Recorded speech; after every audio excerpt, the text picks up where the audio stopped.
1857 সালে তৎকালীন ব্রিটিশ শাসিত অখণ্ড ভারতের প্রথম স্বাধীনতা বিদ্রোহের সময় ব্রিটিশদের সামনে এক বড় সমস্যা এসে দাঁড়ায়।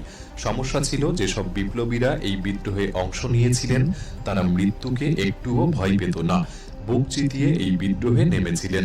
তাই ব্রিটিশরা ভাবে তাদের কি এমন শাস্তি দেওয়া যায় যা মৃত্যুর থেকেও ভয়ঙ্কর হবে। অনেক ভাবনার পর ব্রিটিশরা তৈরি করে এক ভয়ঙ্কর জায়গা যার নাম সেলুলার জেল, যাকে সবাই কালাপানি নামে চিনে থাকেন। এটা শুধু একটা জেল ছিল না, এটা ছিল এমন এক নরক যেখানে পিঁপড়েরা আটা ময়দা বা চিনি খেত না, খেত মানুষের রক্ত। 19বিংশ শতাব্দীতে ব্রিটিশরা প্রায় 80,000 বিদ্রোহীকে এই জেলে বন্দী করেছিল, কিন্তু জীবিত ফিরে এসেছিল মাত্র 300 জন। ভাবুন তো কেমন ছিল এই জায়গা। আজকের এই ভিডিওতে আপনি জানতে চলেছেন পৃথিবীর সেই জীবন্ত নরকের গল্প, এমন এক সত্য যেটা অনেক ব্রিটিশ অফিসারও চেয়েছিল চাপ